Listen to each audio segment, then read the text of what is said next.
लिखे थे stress. Stress का वही डायमेंशन था जो प्रेशर का है। अगर आप देखेंगे तो दोनों था ml-1 T-2। स्ट्रेस का वही डायमेंशन होता है जो प्रेशर का है। अब इस स्ट्रेस में भी हम लोग नाम लिखे थे,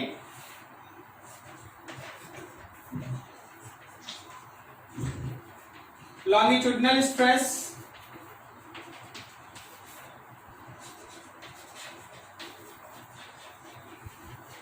shearing stress,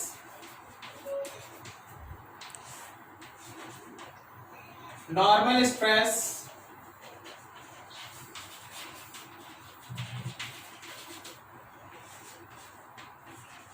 lateral stress,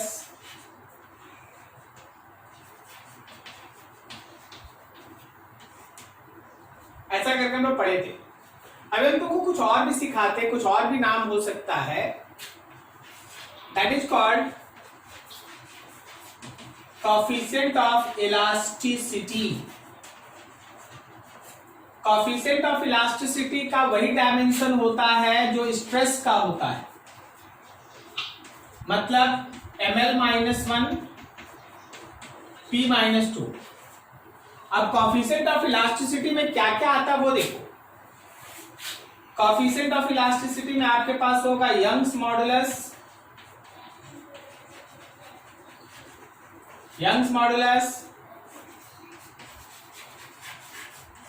bulk modulus,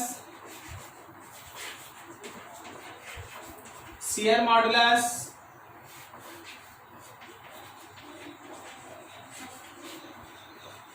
modulus of rigidity. अगर ये सब नाम से आपसे कुछ पूछा जा रहा है, Young's modulus, bulk modulus, shear modulus, सब स्ट्रेस है, सब ml-1 T-2। बस नाम याद रखिएगा। बल्क मॉडुलस का डायमेंशन लिखना है तो बल्क मॉडुलस का डायमेंशन का मतलब है ml-1 T-2, जो स्ट्रेस का डायमेंशन होता वही। ठीक है, आगे भी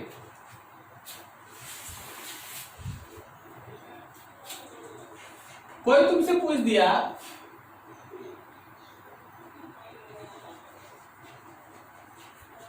ग्रेविटेशनल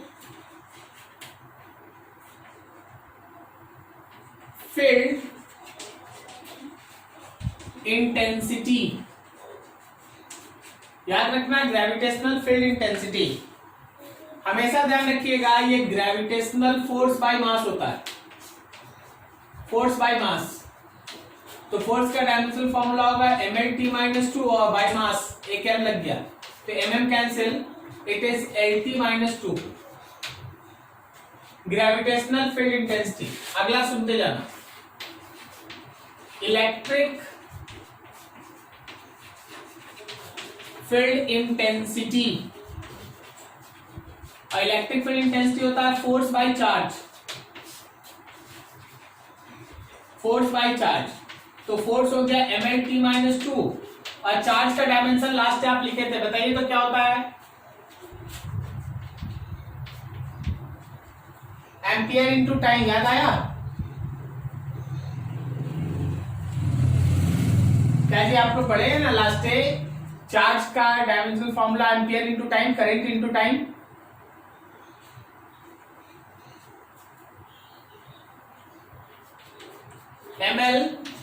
ml-T-3 एम्पियर इनवर्स, ये हुआ। इसी तरह देखो, अगर आपसे पूछा जाए ग्रेविटेशनल पोटेंशियल, देखिए हम 2-3 नया चीज लिख देते हैं ताकि आपको कभी आए तो आप उसका यूज कर सके। ग्रेविटेशनल पोटेंशियल याद रखना, ये हमेशा होता है energy by mass. Energy by mass. अब आप एनर्जी लिखेंगे ml² T-2 और नीचे मास होगा, ये मास कट गया, L² T-2। ये ग्रेविटेशनल पोटेंशियल है। अगला है electric potential. Electric potential is nothing else but simply energy by charge. Energy by charge. Energy है ml स्क्वायर t माइनस 2 और चार्ज में हो गया ampere into time. So dimension is ml square t minus 3 ampere inverse. तो ये सब term भी आपको जानना चाहिए, आपसे पूछा जाएगा, ध्यान रखिएगा, ठीक है। नोट कर लीजिए इतना। फिर आज इसका एप्लीकेशन सीखेंगे। आज हम लोग एप्लीकेशन सीखेंगे, डायमेंशन का यूज क्या है, इतना जो पढ़ाई कर उसका काम क्या है।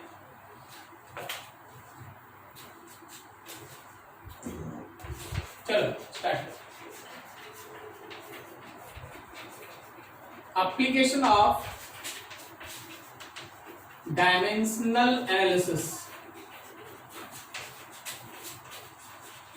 जो आप डायमेंशन पढ़ रहे हैं उसके एप्लीकेशन क्या है।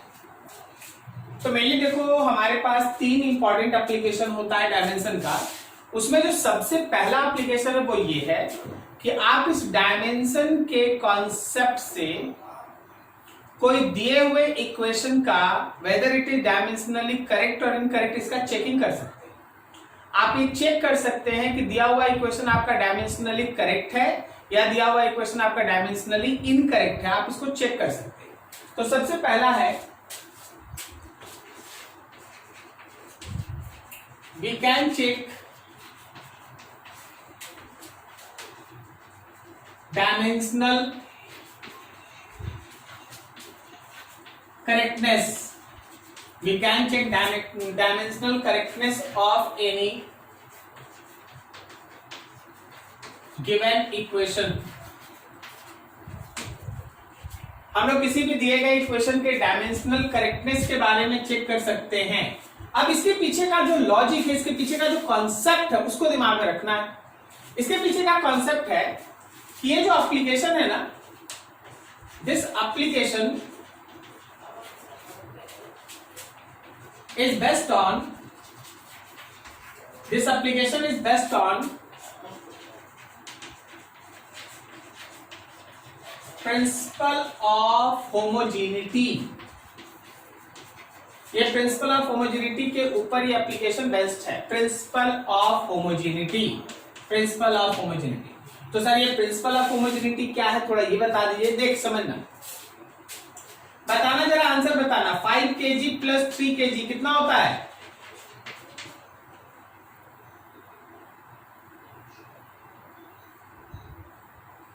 फाइव kg प्लस 3 kg कितना?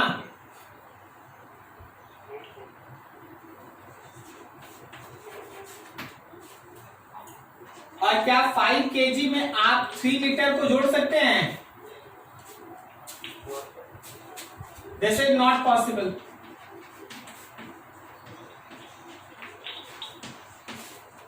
फाइव kg में 3 metre not possible, but 5 kg में 3 kg is possible to give 8 kg। क्या सही है? ठीक है। तो ये तुमको ये सिखाता है कि यहां से तुमको ये पता चलता है कि एक मास में आप मास को ही ऐड कर सकते हैं तो आपको मिलेगा भी मास। मास में मास को ऐड करेंगे मास मिलेगा, बट आप मास में लेंथ को नहीं ऐड कर सकते। आप मास में लेंथ को नहीं ऐड कर सकते। तो इससे एक रिलेशन ये दिमाग में आपका बनना चाहिए कि सेम फिजिकल क्वांटिटी ही ऐड या सब्सट्रैक्ट होता है। मास में मास को ही ऐड या मास में मास को ही सब्सट्रैक्ट कर सकते हैं। मास में लेंथ को ऐड या लेंथ को सब्सट्रैक्ट नहीं कर सकते। उसी तरह वेलोसिटी में आप वेलोसिटी को ऐड या सब्सट्रैक्ट कर सकते हैं। वेलोसिटी से फोर्स को आप ऐड या सब्सट्रैक्ट नहीं कर सकते। उसी तरह फोर्स में आप फोर्स को ही ऐड या सब्सट्रैक्ट कर सकते हैं। फोर्स से एनर्जी, पावर या वर्क को आप सब्सट्रैक्ट नहीं कर सकते। सिंपल थ्योरी ये है कि same physical quantities can be added or subtracted. Same physical quantity can be added or subtracted to get same physical quantity. This is principle of homogeneity.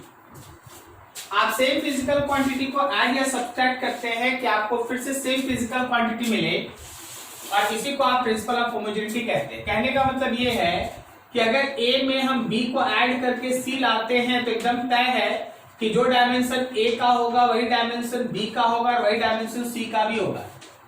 Similarly अगर हम ए में बी को माइनस करके सी लिखते हैं तो ए का डायमेंशन, बी का डायमेंशन और सी का डायमेंशन तीनों सेम होगा। ए का डायमेंशन, बी का डायमेंशन और सी का डायमेंशन तीनों क्या होगा? सेम होगा। ठीक है, तो ये चीज है प्रिंसिपल ऑफ होमोजेनिटी। जब कभी भी कोई दिया हुआ इक्वेशन को डायमेंशनली करेक्ट और इनकरेक्ट चेक करना होगा, उसमें जितना टर्म है सबका डायमेंशन निकालेंगे। अगर हर टर्म का डायमेंशन सेम हुआ, एलएचएस का डायमेंशन आरएचएस से डायमेंशन से सेम हुआ, मतलब समझ जाना सही है। लेकिन अगर किसी टर्म का डायमेंशन अलग आ गया, एलएचएस का डायमेंशन आरएचएस का डायमेंशन अलग आ गया, तो इनकरेक्ट है। जैसे आप एग्जांपल देखो, मान लो हम आपके पास लिखते हैं s is equal to UT plus half AT square. चलो भाई चेक करो कि whether it is dimensionally correct और नॉट। तो आप क्या करें, सबसे पहले s का डायमेंशन लिखें। s तो डिस्प्लेसमेंट है ना, लेंथ होगा। अब u इंटू टी, कोई बताएगा u क्या है? ये इक्वेशन आप लोअर क्लास में पढ़े हैं। u क्या है? Initial speed. तो क्या वो lt माइनस वन लिख दें और फिर टाइम है तो t से मल्टीप्लाई कर दें। तो देखो t माइनस वन और t ये दोनों कट गया, ये l आ गया। फिर देखो 1/2 80 स्क्वायर है तीसरा टर्म। एक टर्म ये रहा, एक टर्म ये रहा, एक टर्म ये 1/2 80 स्क्वायर। तो 1/2 का कोई डायमेंशन नहीं होता, नंबर का कभी कोई डायमेंशन नहीं होता। तुम एक्सेलरेशन बोलो, एक्सेलरेशन, एक्सेलरेशन का डायमेंशन बोलो भाई। एक्सेलरेशन का डायमेंशन कौन है? lt माइनस 2 और फिर बगल में देखो टी स्क्वायर है, ये देखो टी स्क्वायर, फिर t माइनस 2 टी स्क्वायर मिलकर केवल l बच गया। तो तुम जरा गौर करो, जो डायमेंशन मेरे s का था वो l आया था, वही डायमेंशन ut का आया और वही डायमेंशन हाफ एटी स्क्वायर का आया। बिकॉज हर टर्म का डायमेंशन सेम है, सो इट इज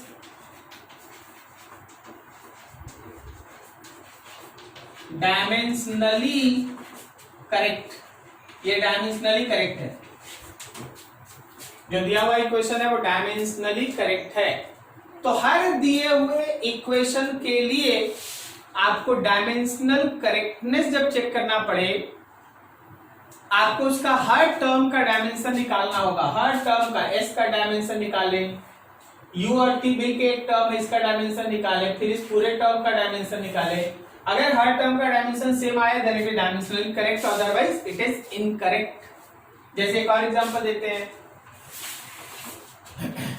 तुमसे बोला गया कि फोर्स इज इक्वल टू लिखा है 6 पाई ईटा r बाई v। ईटा है, ईटा आपको याद है, कोएफिशिएंट ऑफ विस्कोसिटी पढ़ाए थे लास्ट टाइम। बोला गया चेक डायमेंशनल करेक्टनेस।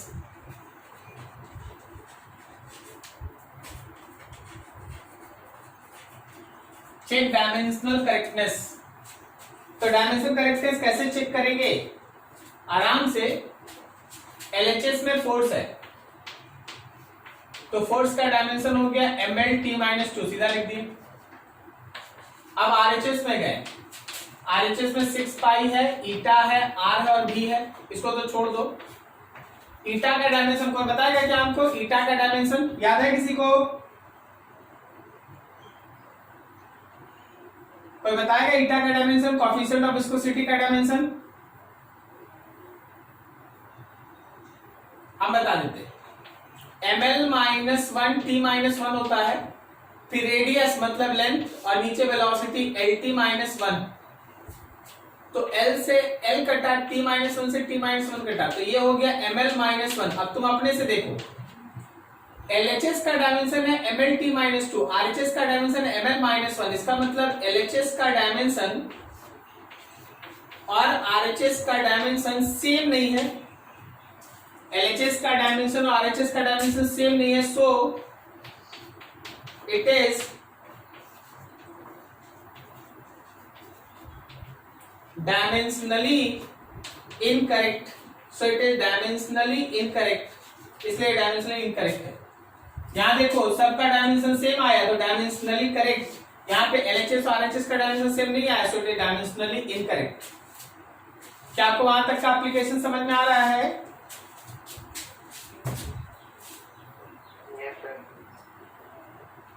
ठीक है, नोट करो वहां तक, फिर आगे बढ़ते हैं। आगे हमारे पास एक क्वेश्चन है ऐसा,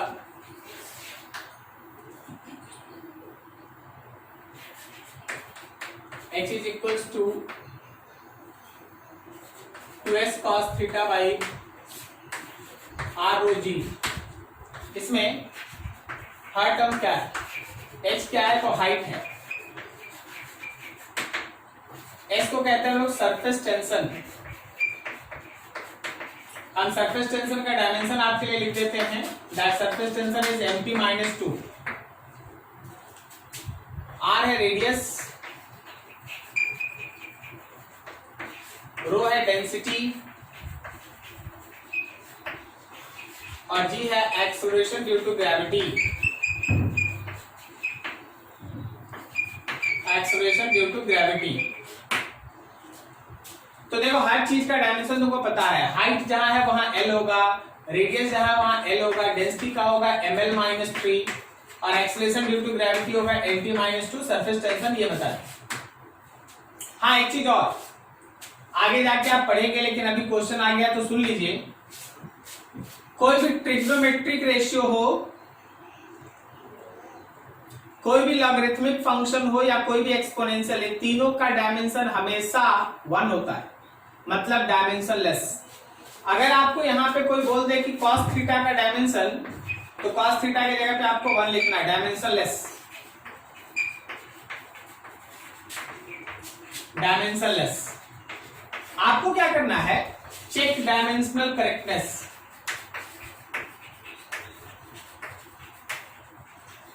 चेक डायमेंशनल करेक्टनेस,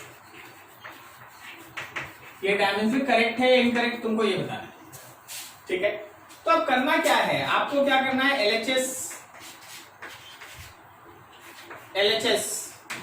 LHS का मतलब हाइट और हाइट का मतलब सीधा L। चलो एक हो गया।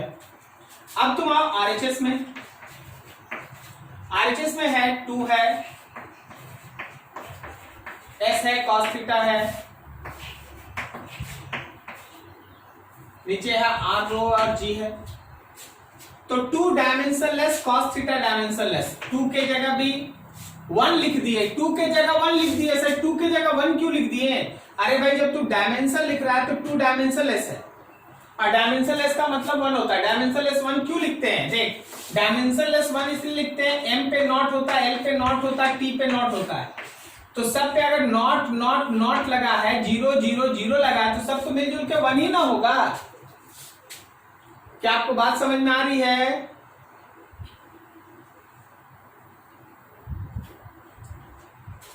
क्या आपको ये बात समझ में आ रही है कि सब पे पावर अगर 0 है तो किसी भी बेस पे पावर 0 डालने से उसका वैल्यू 1 होता है? आपको पता है ये बात?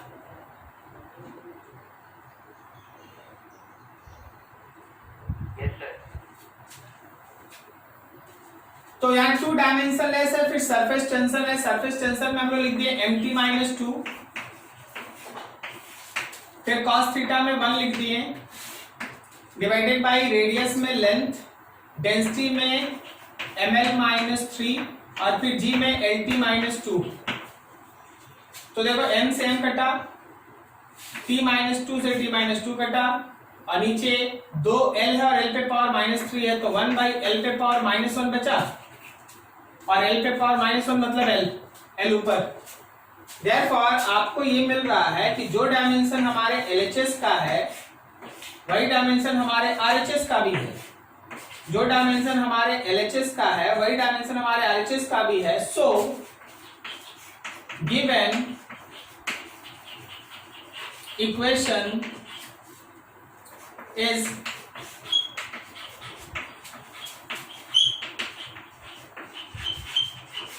dimensionally correct. So given equation is dimensionally correct. So given equation is dimensionally correct. Okay, like that. Note करो इसको अच्छे से. समझ के अभी बहुत कुछ है इसमें सीखना. कि कोई भी ट्रिग्नोमेट्रिक रेशियो हो, sine theta, cos theta, cot theta, cosec theta, cot theta, ये सब डायमेंशनलेस होता है. M naught, L naught, T not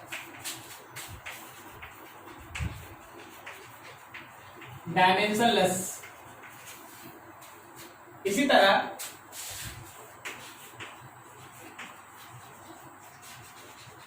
कोई भी लॉगरिथमिक फंक्शन हो वो सब भी डायमेंशनलेस होता है. M naught, L naught, T naught dimensionless. इसके अलावा कोई भी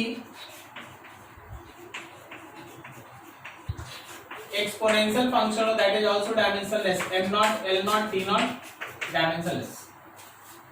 ये सब याद रखना है.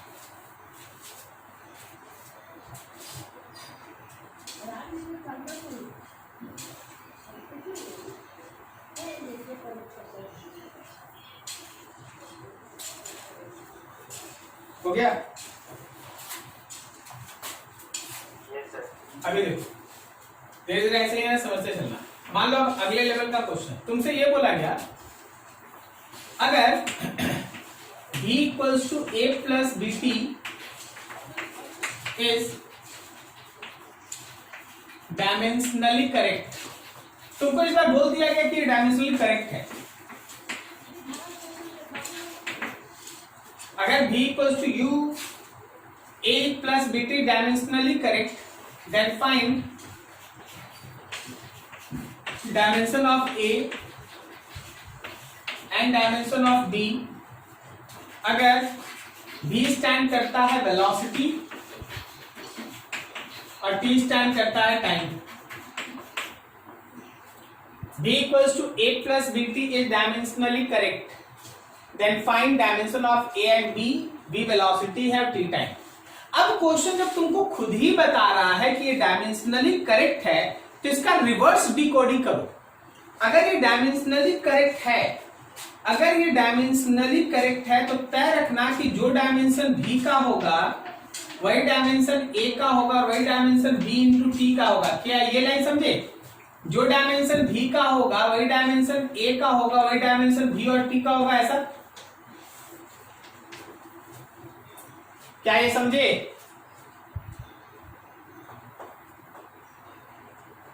सबका डायमेंशन सेम. अब देखो इन दोनों को इक्वेट करो तो तुमको A का डायमेंशन मिल जाएगा.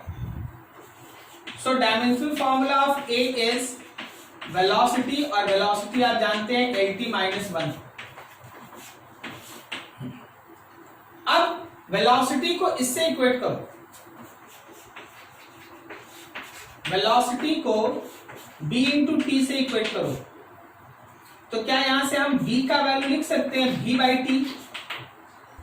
वेलोसिटी पुट कर दिए LT माइनस 1 और एक t से डिवाइड कर दिए तो ये हो गया हम लोग का LT माइनस 2.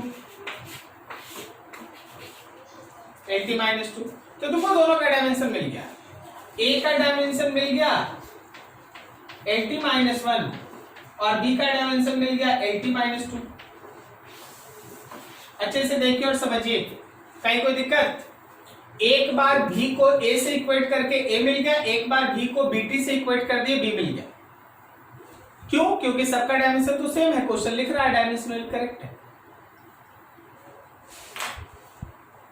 इधर हो गया ना?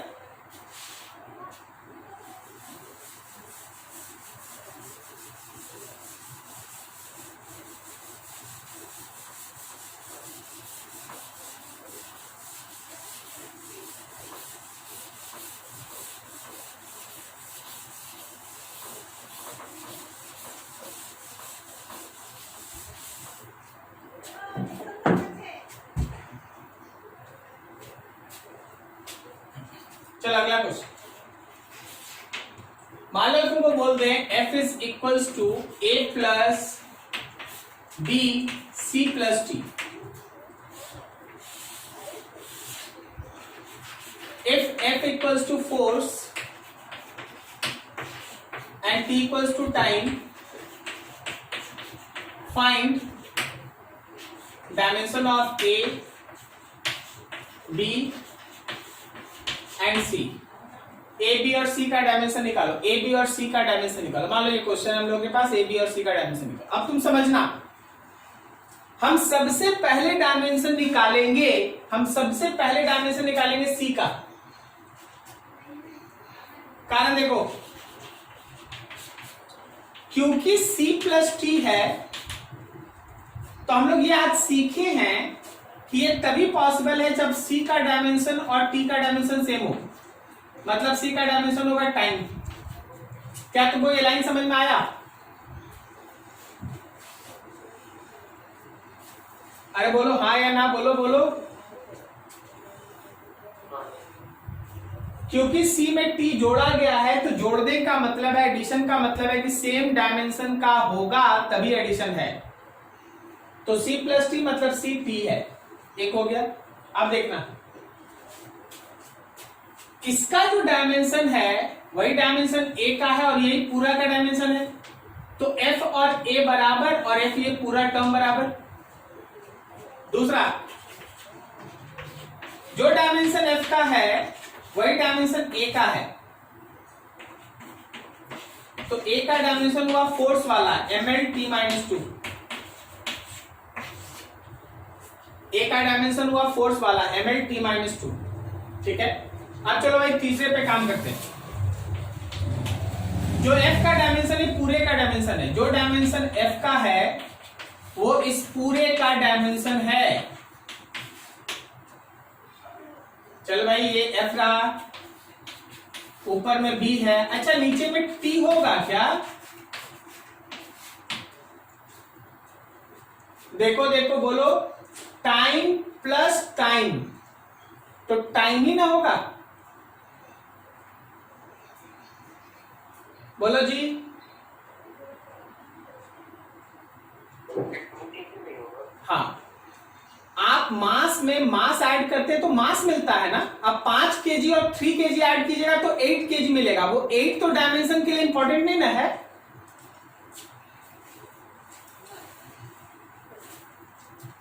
टाइम प्लस टाइम टाइम ना होगा, टाइम प्लस टाइम टाइम होगा।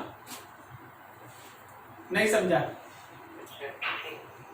टाइम में टाइम जोड़ेगा तो टाइम ना होगा, टाइम में टाइम जोड़ के 2 टाइम थोड़ी ना होगा।